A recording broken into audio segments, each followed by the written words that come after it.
Welcome to a new episode of Let's Talk Taino. I'm Priscilla Colon, co-founder and creative here at Casareito, where our mission is to promote the Taino language and culture. So today I'm going to be addressing a couple of questions that I've received from viewers like you, mostly around how languages evolve and why we are studying a new modern version of Taino. Some people say things like, if our Taino ancestors didn't say it, then it's not really Taino. Or that word or phrase was created in the 1900s. That's not really Taino. Now, all of this comes from people who maybe don't understand how languages evolve. There are also a few problems with these statements, where there were many things that our Taino ancestors didn't know about, like different countries and continents, technology that wasn't invented yet. The other things that these comments reveal is that people are buying into the extinction myth. They're assuming that if the colonizers didn't write it, then it wasn't really Taino. They're also basically saying that Tainos stopped existing and stopped speaking the language altogether and stopped being creative. The fact is that languages change all the time, and this happens for a variety of reasons. One, there is cultural exchange. Now, this could happen whether there is a new culture imposed, a new language imposed, or it could happen through friendly encounter. So to give you an example of just in English alone, all of these words have come into the English language from other languages because of cultural exchange. Another reason why language changes is just cultural shifts.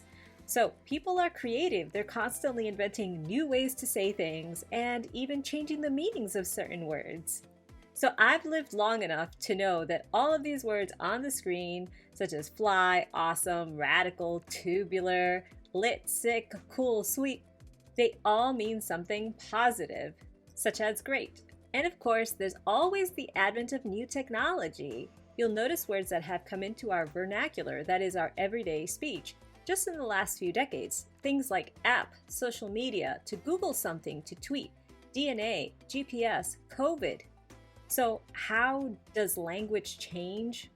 Well, we talked about cultural exchange, and that usually comes through a phenomenon we know as loan words or phrases. That is, words or phrases that are borrowed from a different language. Sometimes a word or a phrase is used exactly the same way and incorporated into the language. Sometimes that word may change its spelling, or maybe the pronunciation may change. At other points, maybe a new word or a new phrase is made. And now we're going to take a look at a few examples of how that happened with Taino, the way it influenced many of the languages in the world, how other languages may have influenced Taino and other indigenous languages, and how all of our languages are constantly influencing and changing each other. When the Europeans first came to the Caribbean, it was the first time that they had encountered a pineapple. In Taino, the word is ananas. And this word may have actually come from the Guarani word nana. The Guarani language is part of the Tupian or Tupi languages family, and you see the Tupian languages occupy the pink area of this map. You'll notice that the Arawak languages occupy the blue area. Our people probably came in contact with each other. So whether the word for pineapple, ananas, came from the Arawak and then traveled to the Guarani, or whether it came from the Guarani and then traveled to the Arawak, we don't really know. But we know that there probably was contact between our people, which meant cultural exchange. And actually, in most of Europe, the word for pineapple is ananas. So another way in which Taino contributed to all of the world's languages was through the cultural exchange of barbacoa, barbecue. When the Europeans came, it was the first time that they had ever had food that had been cooked on a platform over fire. Barbacoa referred to this process of cooking. And in English, it came to mean a lot of different things, from the grill, the event, and even the sauce that you put on some meats. The platform on which our Taino ancestors cooked meats was called bucan. It was a wooden platform. You could call it the OG of grills.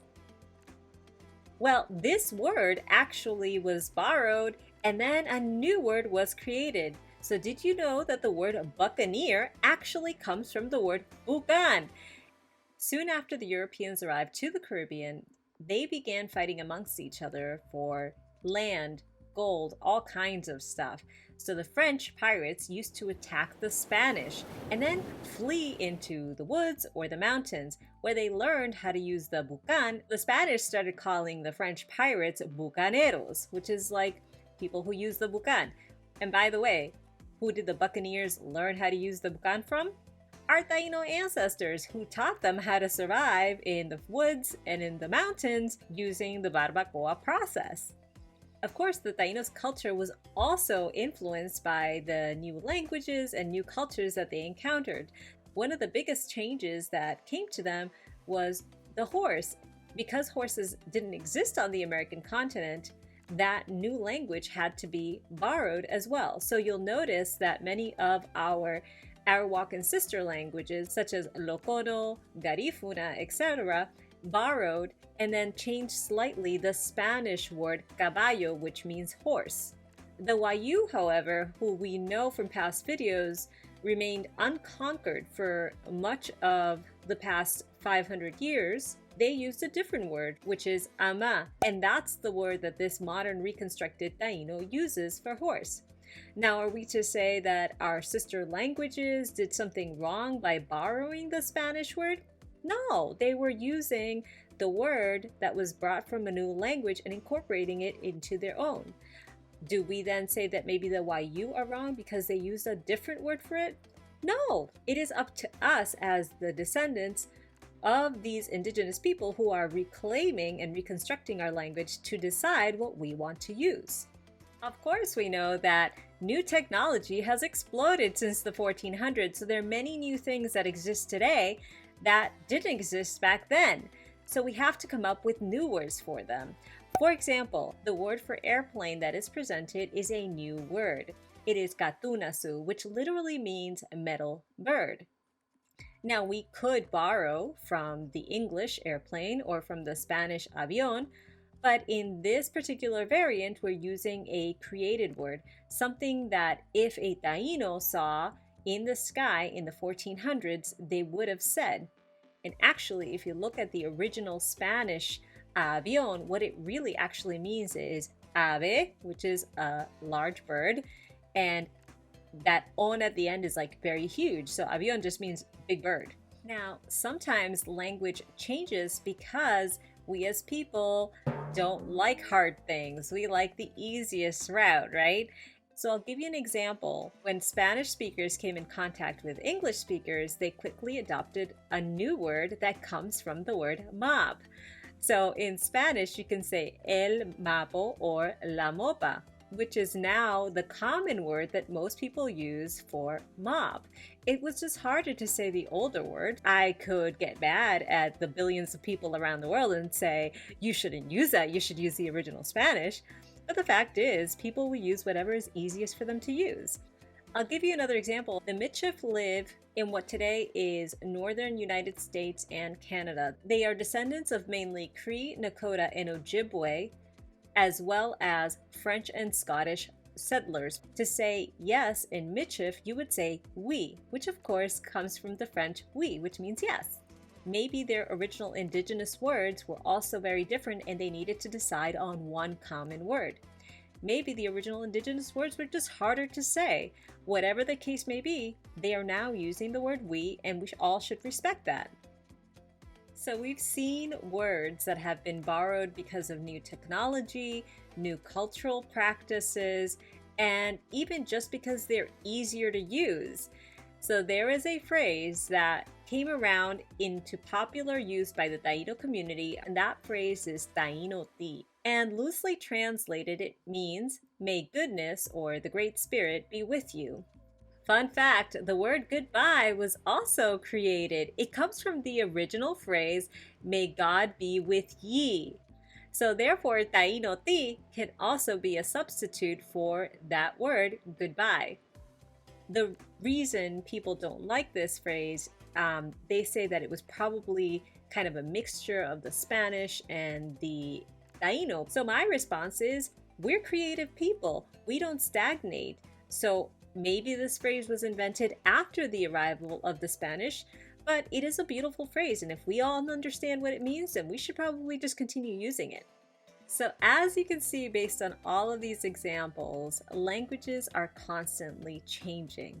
Our indigenous ancestors came in contact with many different languages, even before the arrival of the Europeans. So in the last 530 years, our language has evolved. We've incorporated more words and phrases from the European languages. Sometimes we've created new words and phrases based on the mixture of languages or on new technology that didn't exist back then. Please don't listen to the detractors out there who are saying that studying a modern version of Taino is somehow the wrong thing to do. In the end, it is up to us who are reclaiming this language to continue speaking it so that it doesn't go dormant again. So as we were discussing the way that languages evolve, we also learned some new Taino words. Let's go over that list right now. Ananas, pineapple, barbacoa, barbecue, bukan, wooden platform for barbecue, ama, horse, taino-ti, may goodness be with you, or goodbye, katunasu, airplane, or metal bird. Thank you again for joining me every week to learn Taino because I know together we can do it. Until next time, Tai Karaya Guaitiao Nagu, Tahinoti.